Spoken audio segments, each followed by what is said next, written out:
आपके साथ लक्ष्मी। बुलेटिन की शुरुआत एक बड़ी खबर से करेंगे। खबर राजधानी पटना से। अटल पथ पर एक कार ने 4 पुलिस कर्मियों को कुचल दिया। अस्पताल में इलाज के दौरान एक महिला सिपाही की मौत हो गई, जबकि 3 पुलिसकर्मी घायल बताए जा रहे हैं। वारदात एसके पुरी थाना क्षेत्र की है। दरअसल पटना पुलिस वाहन चेकिंग के अभियान में लगी हुई थी। बुधवार रात 10:30 बजे से 12:30 बजे तक के लिए ये विशेष अभियान शुरू किया गया था। इसी बीच 90 किलोमीटर प्रति घंटे की रफ्तार से एक कार ने अपने आगे की गाड़ियों में टक्कर मारी और रोकने के दौरान पुलिस वालों पर भी गाड़ी चढ़ा दी गई। वारदात की सूचना पर पटना एसएसपी अवकाश कुमार खुद घटनास्थल पर पहुंचे और घायलों को अस्पताल में भर्ती करवाया। एसएसपी ने यह बताया कि पुलिस कर्मियों को टक्कर मारने वाला फरार हो गया है। उसकी गिरफ्तारी के लिए छापेमारी शुरू कर दी गई है। 2 स्कॉर्पियो को जब्त किया गया है और 2 लोगों को गिरफ्तार किया गया है। मनचले ने पुलिस वालों को रौंद दिया।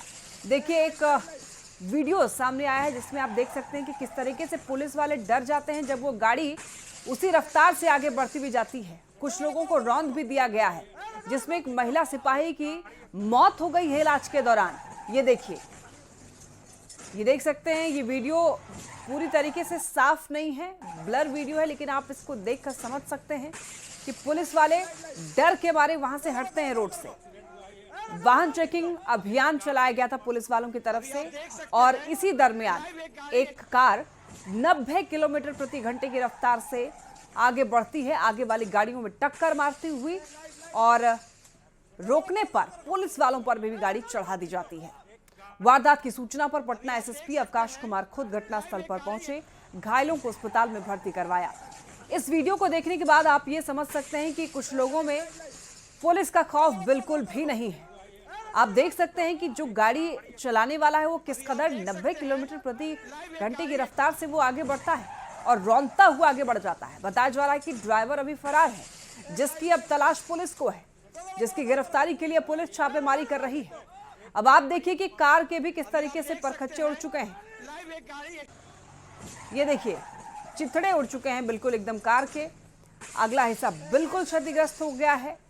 पुर्जे जो हैं वो निकल चुके हैं। बताया जा रहा है कि इस मामले में 2 लोगों को गिरफ्तार किया गया है। एसके पुरी थाना क्षेत्र की ये घटना बताई जा रही है और इस घटना को देखने के बाद ये समझ आता है कि कुछ लोगों में अब भी पुलिस का खौफ नहीं है। यानी कि अपराधियों में किस कदर उनके हौसले कैसे बुलंद हैं, आप देख सकते हैं इन वीडियो के जरिए। ये घटना ये बताती है कि अभी भी कुछ लोग ऐसे हैं जो बिल्कुल मनचले हैं, पुलिस का बिल्कुल खौफ नहीं है। पुलिस के खड़े होने के बावजूद इस घटना को अंजाम दिया गया, पुलिस वालों पर ही गाड़ी चढ़ा दी गई। अब आप समझ सकते हैं कि कितना वो व्यक्ति निडर होगा कि पुलिस वालों पर ही गाड़ी चढ़ा दी गई।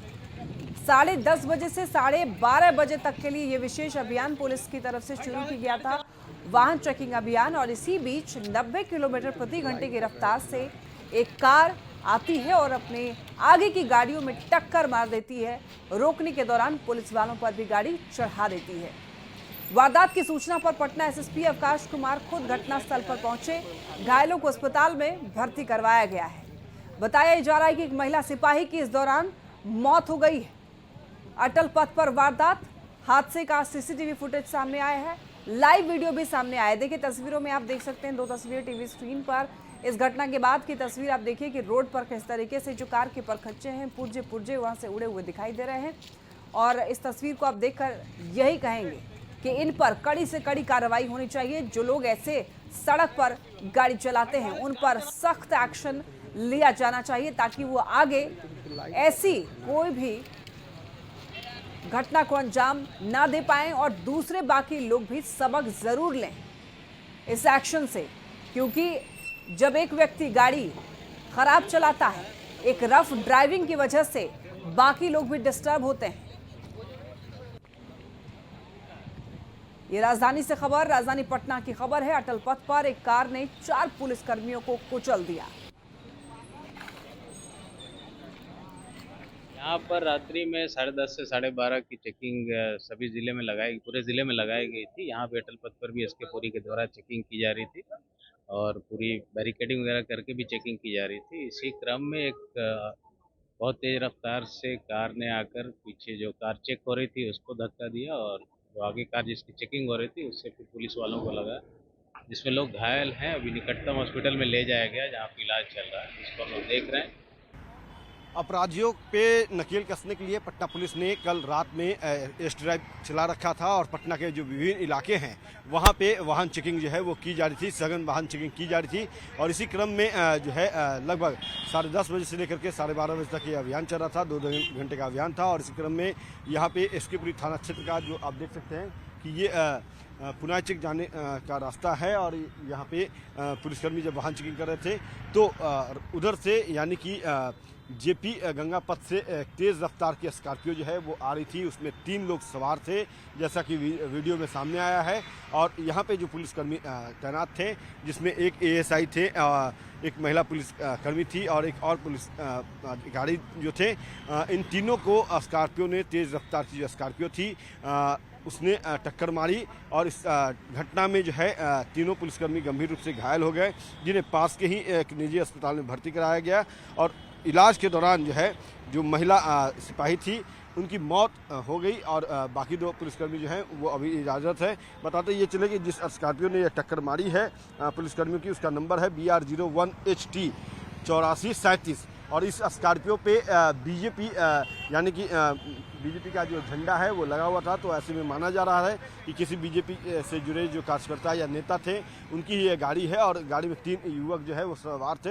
हालांकि घटना के बाद जो है 2 युवक को पुलिस ने अपने कब्जे में लिया, हिरासत में लिया।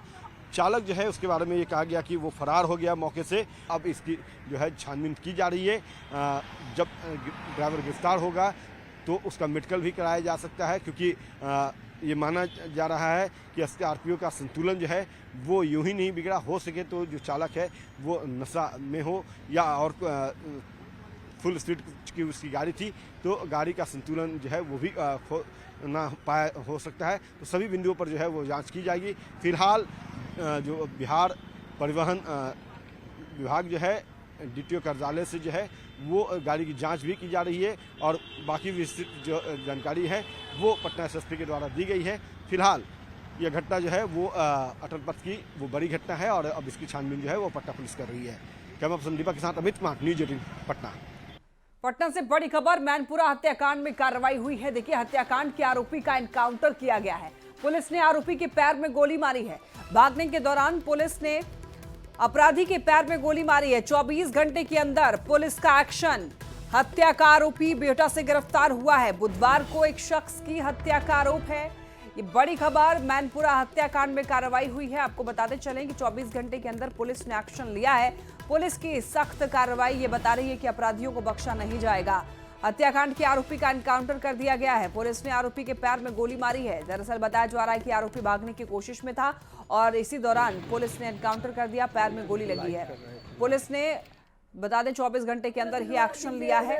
हत्या का आरोपी बेटा से गिरफ्तार हुआ है। बुधवार को एक शख्स की हत्या का आरोप लगा था और भागने के दौरान पुलिस ने गोली मारी है। यानी कि पुलिस का ये साफ संदेश है कि अब अपराधी बख्शे बिल्कुल भी नहीं जाएंगे। कड़ी से कड़ी कार्रवाई होगी। एनकाउंटर की जरूरत पड़ेगी तो एनकाउंटर भी की जाएगी।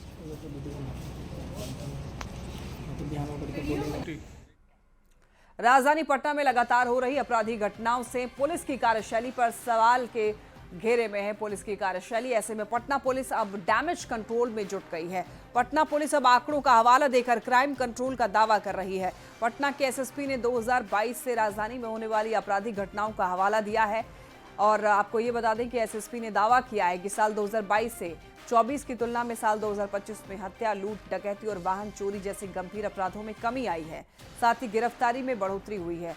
SSP ने यह कहा कि साल 2025 में जनवरी से मई महीने तक की बात अगर कर ली जाए तो हत्या में 12%, डकैती में 12%, लूट में 43%, वाहन चोरी में 7% की कमी आई है। उन्होंने ये कहा है कि इसी तरह आर्म्स रिकवरी के मामले में 25% की बढ़ोतरी हुई है। वहीं इन मामलों में अभियुक्तों की गिरफ्तारी में भी बढ़ोतरी दर्ज की गई है। पटना ज़िले के आपराधिक आंकड़े लास्ट ईयर के कंपैरिजन में मई तक के आप लोगों के साथ शेयर किए थे। आज हम लोग विगत 3 वर्षों के आपराधिक आंकड़े आप लोगों के साथ तुलनात्मक शेयर करना चाह रहे हैं ताकि ज़िले के लोगों को इसका अंदाज़ा रहे कि आपराधिक घटनाओं में वृद्धि हुई है या कमी आई है। 2022 से 24 तक और इस साल 25 जनवरी से मई तक के आंकड़े जो एकत्रित किए गए हैं, उसमें मर्डर में कुल 12% की कमी दर्ज की गई है। 2022 में जहां 137 मर्डर्स हुए थे मई महीने तक, 2023 में 116, 2024 में 142, 2025 में वो 116 हत्या के कांड दर्ज किए गए हैं।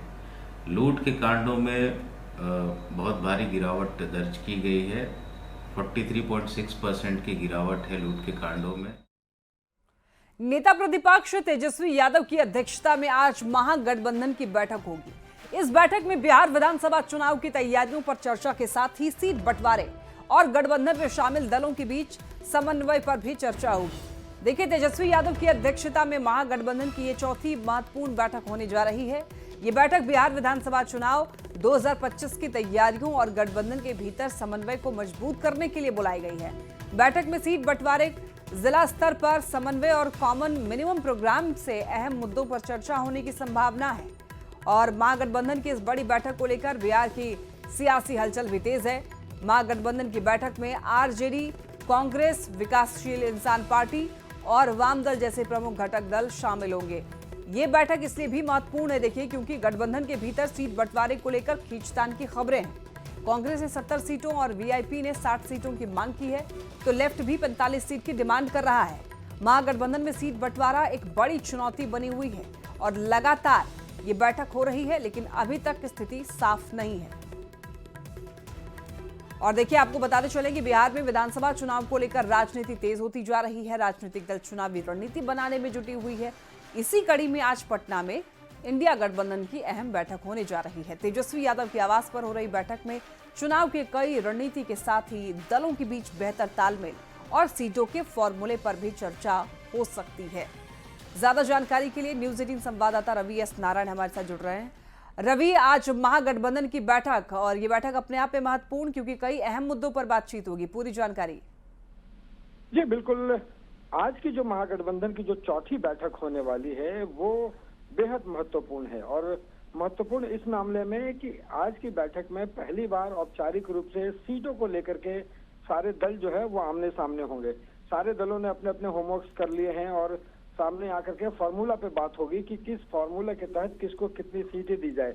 और इससे पहले आपने देखा होगा कि चुनौती इसलिए ज्यादा तेजस्वी को लेकर के ज्यादा है कि उन्हें मुख्यमंत्री का चेहरा बनना है, वो फेस है, और सबको कैसे साधेंगे ये सबसे बड़ा सवाल है। क्योंकि मुकेश सहनी ने पहले ही 60 सीट मांग ली है। उन्होंने कहा है कि साथ में डिप्टी सीएम भी हम बनेंगे। कल जो है दीपंकर भट्टाचार्य ने 45 सीटों का माले ने दावा करके जो सबको चौंका दिया। उससे पहले जो है कांग्रेस 70 सीटों पे पहले से लड़ती रही है। पिछले बार आरजेडी जो है वो 144 सीटों पे लड़ी थी। तो ऐसे में जो मांगे हैं, ऐसे में अगर देखा जाए तो बड़ी मुश्किल हो जाएगी। लेकिन देखना होगा कि जब बैठक से पहले अपने अपने दावे किए जाते हैं, लेकिन जब टेबल पर बैठेंगे सभी दल तो वहां पे जो फॉर्मूला तय होगा कि आखिर किस फॉर्मूले के तहत यहाँ पे सीटों को लेकर के बातें बनेंगी, तो वो एक साधने वाली बात होगी। लेकिन आज की बैठक में सीटों को लेकर के जो है खींचतान जरूर देखने को मिल सकती है। जी बिल्कुल रवि, लेकिन देखिए, सीट शेयरिंग पर चर्चा होगी, लेकिन उससे पहले ये जरूरी है कि इस गठबंधन के अंदर तालमेल हो, और तालमेल यहाँ पर दिखाई नहीं दे रहा है। इंडिया गठबंधन के अंदर कांग्रेस अपना तल्ख रूप दिखा रहा है, बाकी और भी जो घटक दल हैं वो भी पीछे नहीं हट रहे हैं। सबसे बड़ा सवाल यही है कि अपनी अपनी मांगे, जितनी सीटें जिसे मांगनी है, अगर एक साथ बैठक में मिल करके और बातें रखें तो ज्यादा बेहतर है। लेकिन खुले मंच पे मीडिया के सामने या फिर सार्वजनिक जगहों पे तमाम गठबंधन के जो दल हैं वो अपनी अपनी मांगे रखकर अपने अपने दावे कर रहे हैं, और यही नतीजा है कि ये मुश्किल जो है वो आन पड़ी है। आपने देखा होगा कि इससे पहले भी जो बैठक में सबके जो अपने अपने दावे हैं और एकजुटता जो है वो जरूरी है, और कोऑर्डिनेशन जब बनाया गया और यही बात रखी गई कि कोऑर्डिनेशन कमेटी के जो अध्यक्ष हैं वो तेजस्वी बनाए गए और तमाम बातें जो है वो कोऑर्डिनेशन में होंगी। पिछले दिनों जैसे ही माले ने प्रेस कॉन्फ्रेंस करके 45 सीटों की मांग की, भारतीय कम्युनिस्ट पार्टी ने सवाल खड़ा कर दिया। उन्होंने कहा है कि कोऑर्डिनेशन की ये जो आपसी जो समझ है उसका अवहेलना है, और ये ऐसे जगह पे मांग प्रेस कॉन्फ्रेंस करके नहीं की जानी चाहिए। तो आपसी तालमेल की जो कमी है वो गठबंधन में दिखाई पड़ रही है। देखना होगा कि आज जब सारे दल के बड़े नेता बैठेंगे तो इन सारे बातों पर भी चर्चा जरूर होगी। बिल्कुल रवि, बहुत धन्यवाद आपका इन तमाम जानकारियों के लिए।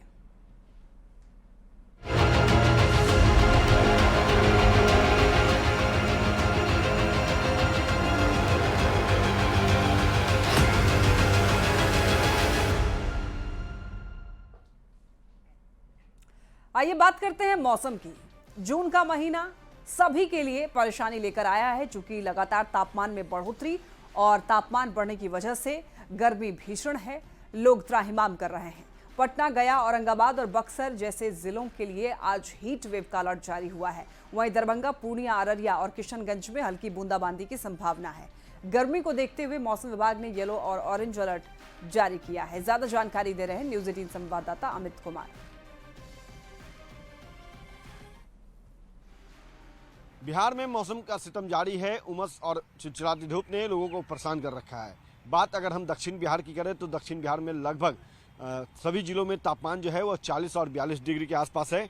उत्तर बिहार की बात करें तो उत्तर बिहार में कुछ जगहों पे थोड़ी राहत है, हल्की बूंदाबांदी हुई है। और हवा की बात करें तो थोड़ी ठंडी हवा जो है वो 40 से 45 किलोमीटर प्रति घंटे की रफ्तार से चल रही है। मौसम विभाग की तरफ से जो जानकारी दी गई है उसके मुताबिक मौसम विभाग ने येलो अलर्ट और ऑरेंज अलर्ट जो है वो जारी किया है। बताते चले कि पटना का जो तापमान है वो लगभग 40 डिग्री के आसपास में है। गया का भी तापमान जो है वो लगभग 40 डिग्री के आसपास में है। और इसी तरह से अगर हम बात करें औरंगाबाद की बात करें तो औरंगाबाद का तापमान जो है वो भी लगभग 40 डिग्री के आसपास में है। तो इस तरह से कह सकते हैं कि बिहार का जो उत्तर भाग है उसमें मौसम का मिजाज जो है वो लोगों को परेशान कर रखा है। गया की बात करें तापमान की, जैसे हमने पहले बताया कि गया का तापमान लगभग 40 है। बक्सर का तापमान जो है 39 डिग्री है आज। और इस तरह से आरा का तापमान जो है वो 39 डिग्री है अधिकतम तापमान, और न्यूनतम तापमान जो है वो 32 डिग्री के आसपास है। इस तरह से अगर हम बात करें मुजफ्फरपुर की बात करें तो मुजफ्फरपुर का तापमान जो है 38 है अधिकतम, और न्यूनतम जो है वो 32 डिग्री है। दरभंगा की बात करें तो दरभंगा का तापमान जो है वो भी 38 डिग्री है और न्यूनतम 31 डिग्री के आसपास है। और दरभंगा में हल्की बारिश होने की संभावना जो है वो जताई गई है मौसम विभाग की तरफ से। पूर्णिया की बात करें तो यहाँ पे अधिकतम तापमान जो है उसमें राहत है, 35 डिग्री है, और न्यूनतम तापमान जो है 29 डिग्री है। और इसको लेकर के मौसम विभाग ने लोगों से अनुरोध भी किया है कि बहुत जरूरी काम हो तभी घर से बाहर निकले, और घर से बाहर जब भी निकल रहे हैं तो पेयजल का इस्तेमाल लगातार करते रहें ताकि आप जो है वो लू के चपेट में ना आए। कैमरा पर्सन दीपक के साथ अमित कुमार, न्यूज 18 पटना। कैमूर में चिलचिलाती धूप ने लोगों की परेशानी बढ़ा दी है। पिछले कई दिनों से मौसम सुहाना था, लेकिन अचानक मौसम का मिजाज बदल गया। लोग धूप से बचने के लिए दुपट्टे, गमछे का इस्तेमाल कर रहे हैं। आज शहर का तापमान 42 डिग्री सेल्सियस और न्यूनतम तापमान 30 डिग्री सेल्सियस नापा गया है। मौसम का हाल बता रहे हैं न्यूज 18 संवाददाता अभिनव सिंह। कैमूर में आज सुबह से ही लोग चिलचिलाती धूप से परेशान है। देख सकते हैं तस्वीरों में, इस वक्त हम मौजूद हैं रामगढ़ में। लोग धूप में जा रहे हैं लेकिन सर पे गमछा उमछा लेके जा रहे हैं। कहीं ना कहीं जो कैमूर का 3-4 दिनों से जो मौसम सुहाना था, जो तापमान में गिरावट हुई थी, लेकिन अब कहीं ना कहीं तापमान में एकाएक तापमान बढ़ने से कहीं ना कहीं लोगों की जो परेशानी है वो बढ़ती दिख रही है। अगर बात करें कैमूर का तापमान का तो न्यूनतम तापमान आज कैमूर की 30 डिग्री और अधिकतम तापमान आज 42 डिग्री नापा गया है। ये गर्मी जो है कहीं ना कहीं लोगों को परेशान कर रही है। लोगों के दिनचर्या में भी काफ़ी ये रुकावट डाल रही है। देख सकते हैं तस्वीरों में लोग जा रहे हैं बाइक पे, जो धूप से बचने के लिए सिर पर गमछा जैसा कुछ चीज़ रखे हुए हैं। कहीं ना कहीं ये गर्मी और बढ़ेगी और आने वाले समय में ये जो गर्मी है वो कहीं ना कहीं लोगों को बहुत ज़्यादा सताएगी। कैमूर, न्यूज 18 अभिनव सिंह। उत्तर भारत में आसमान से आग बरस रही है। प्रचंड गर्मी के आग में आपको बता दें कि कूलर और एसी भी फेल हैं। भीषण गर्मी से लोगों के पसीने छूट रहे हैं। सूरज मानो आग बरसा रहा है। दिल्ली और एनसीआर में तो 3 दिनों से संकट का दौर जारी है। लू और तेज धूप ने जनजीवन को अस्त व्यस्त कर दिया है, जिससे लोगों का घरों से बाहर निकल पाना मुश्किल हो गया है। मौसम विभाग ने दिल्ली के लिए पहले येलो अलर्ट को जारी किया, अब रेड अलर्ट भी जारी कर दिया गया है। हालांकि आज शाम मौसम बदलने की संभावना जताई गई है, जिससे राहत मिल सकती है। देखिए, गर्मी की वजह से लोग परेशान हैं, बाहर निकल पाना काफी मुश्किल हो गया है। ऐसे में घर से बाहर आप जब भी निकलें तो कोशिश करें आपका चेहरा ढका हुआ हो, आपका जो शरीर है वो हाइड्रेटेड हो, क्योंकि भीषण गर्मी में बॉडी बहुत जल्दी डिहाइड्रेट हो जाती है। तो ऐसे में आप लिक्विड का सेवन ज़्यादा करें। कोशिश करें ऐसी चीज़ें खाएं जिससे आपका स्वास्थ्य भी ठीक रहे। गर्मी से बचने के कुछ उपाय हैं। रसीले फलों का इस्तेमाल करें इन दिनों। गर्मी में डाइट का आपको खासतौर पर ध्यान रखना चाहिए, क्योंकि दिल्ली में पारा 45 डिग्री के पार पहुंच चुका है और मौसम विभाग ने रेड अलर्ट जारी कर दिया है।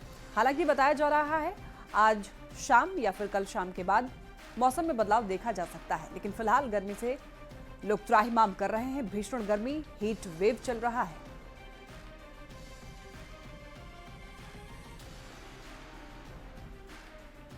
पटना से बड़ी खबर मिल रही है। देखिए, कुछ इलाकों में बिजली बाधित रहेगी। करबिघिया और मीठापुर ग्रिड में खराबी आ गई है। 13 फीडर की बिजली सप्लाई प्रभावित हुई है। ठाकुरबाड़ी, धमचक और राजा बाजार, जैतपुरा, यारपुर, करगिल चौक, कंकड़बाग बाईपास, राजेंद्र नगर, अनवरपुर, कदम कुआं में भी बिजली बाधित रहने की खबर मिल रही है। दोपहर 2 बजे तक आपको समस्या आ सकती है, लेकिन दोपहर 2 बजे के बाद सप्लाई को चालू कर दिया जाएगा। तो पटना वासियों ध्यान दें, आपके लिए एक जरूरी सूचना है। दोपहर 2 बजे तक बिजली आपको नहीं मिलेगी। बिजली में कुछ समस्या आई है, बिजली बाधित रहेगी। करबिघिया, मीठापुर ग्रिड में खराबी, 13 फीडर की बिजली सप्लाई प्रभावित है। ठाकुरबाड़ी, धमचक, राजा बाजार, जैतपुरा, यारपुर, कारगिल चौक, कंकड़बाग बाईपास, राजेंद्र नगर, अनवरपुर, कदम कुआं में भी बिजली बाधित रहेगी। और इसी के साथ इस बुलेटिन में इतना ही। तमाम खबरों के लिए आप देखते रहिए न्यूज़ 18।